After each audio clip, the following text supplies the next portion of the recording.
wake up the whole world. Now was a high time to awake out of sleep. Today I'm going to show you the seed of the New World Order and also the mark of the beast that they already have. All they have to do is enforcing their law. The whole thing is tied with religion. That's why Revelation chapter 13 verse 17, the Bible says no one can buy or sell. Notice. It's a great honor for me. Thank you so much. Friends, I'm going to give you a little history and then I will tell you the power behind the scene, the New World Order. Constantine was the one who united the church and stayed together. Notice, during Dark Ages, pagan Rome, when he marched them to Tiber River, they said they was baptized. So when they came to the church, there was idol statue worshippers. So when they brought their statues in Roman Catholic Church, they start naming them Christian name, Jupiter and all this thing. They call them Peter and Rosary and all this paganism that they brought to Roman Catholic Church. And some of the Christians they don't like, so they protest against. That's why they call them Protestants or Protestant. So they set up their Jesuit order during 1500. The reason they said their Jesuit order is to destroy the Christians that they protest against their paganism. They also infiltrate the state to control the whole world. The Jesuits, they created Masons, and now they got Skull and Bones, Illuminatis, all them secret societies, friends. They control the whole world. And what is Obama and all them powers, they all belong to secret societies. I love everybody. I don't have a choice if I want to go to heaven, but I got to tell you the truth because the whole thing is tied with Bible. The church and state is going to unite in the last days and they will bring the mark of the beast that the Bible says. So notice. You came from circumference handed me down. I did, your old country. Yes. And it was successful. Successful? We have some decisions. It's not so easy in this place. The Iraq War has been another foreign policy challenge, beginning with John Paul's papacy. Other foreign policy priorities for Benedict include pushing for peace in the Holy Land and decrying rising secularism in Europe. He's also been quietly working to establish relations, something that was not possible during the last papacy, largely because of John Paul's role in the fall of communism in Poland. The Chinese obviously didn't want John Paul II running around China doing the same thing. Pope Benedict is not that kind of a threat to China. Most of the time, in places around the world, Vatican diplomats work outside the spotlight, where experts say they often have an advantage. Some question how much government leaders of today truly listen to what the Pope has to say. And that, observers say, is a moral authority that can't be measured by economic strength or military divisions. A moral authority Benedict hopes to draw upon when meeting with U.S. officials and speaking before the United Nations. I'm Kim Lawton in Washington. Now we can see a new world coming into view. A world in which there is a very real prospect of a new world order.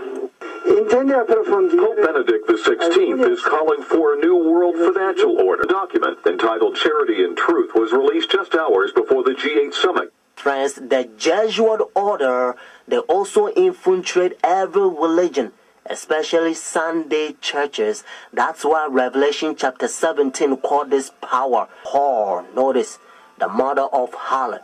Jesus Christ is the one who died for the whole world and he's drawn everybody to himself. But this power, they don't want you to go to Jesus Christ. They want you to go to them and confess your sin to them. So notice what Revelation chapter 18 says. And they also infiltrate the kings, presidents. So notice. And he cried mightily with a strong voice, saying, Babylon the great is fallen and is fallen, and is become the habitation of devils, and the hole of every foul spirit, and the cage of every unclean and hateful bird. For all nations have drunk of the wine of her fornications. And notice, and the kings of the earth have committed fornication with her. Friends, now I'm going to tell you their mark. Notice this power, the mark of the beast. Because notice, if the Bible says the mark of the beast, means this power has a mark. The beast is a language that God is using for this power. And they themselves, they says in their own book, the book of Catechism, the old version, notice, they says Sunday worship is their mark of authority.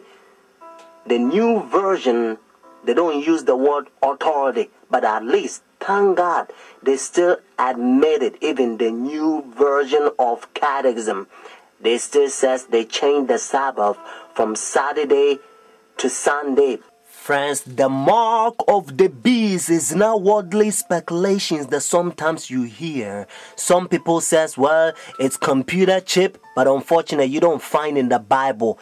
And some people says, it's 666. But according to Revelation 13 verse 18, actually 666 help you to find the beast. What I mean is to identify the beast. But the Bible says the mark. The reason why I repeat and I kind of stretch it because I don't want you to miss it. It's a deception.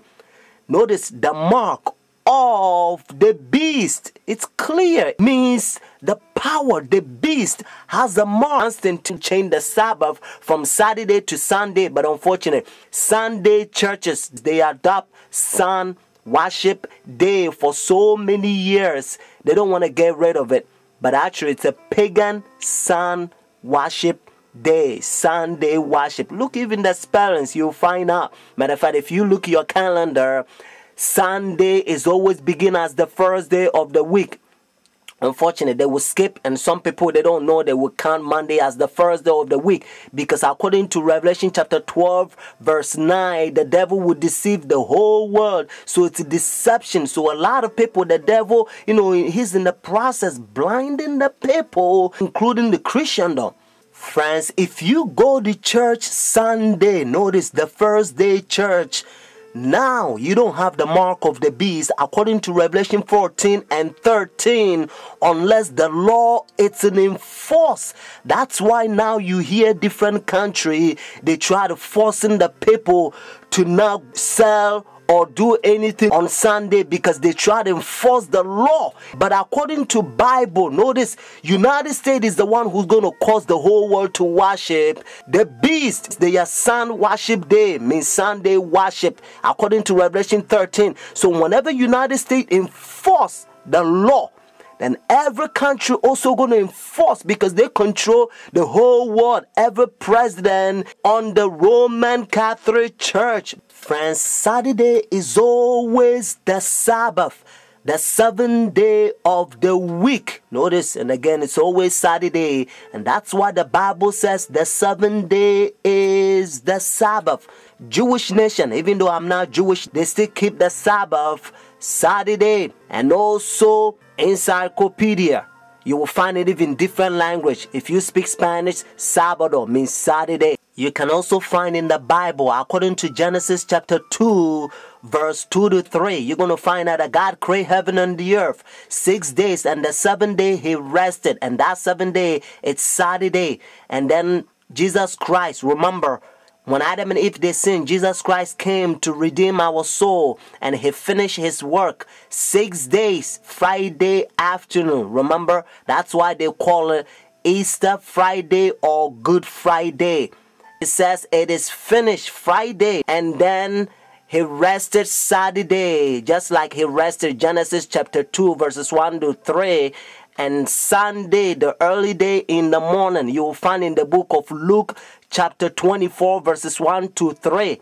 You will also find in Luke chapter 23 verses 50 to 56. The 7th day is always Saturday until Constantine 321. He changed it from Saturday to his own pagan sun creation worship day. The devil behind the scene. You are about to see the power. God is going to fill us with his outpouring just like he did it for the first century, the Apostle Church. And then we're going to go forward and preach the loud cry. The third angel's message. We're going to protest against their pagan sun worship day. Means their Sunday worship.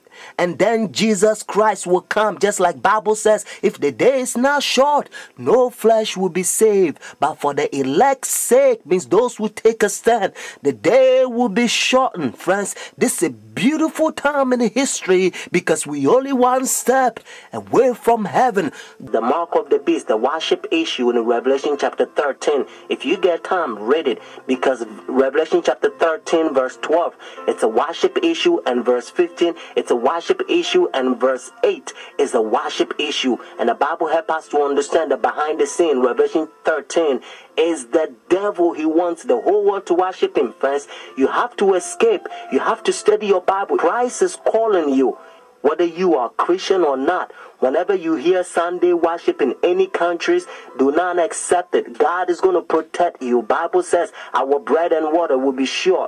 Your Holiness, on behalf of all of us gathered here today, indeed on behalf of all the people of our beloved nation, we welcome you back to America.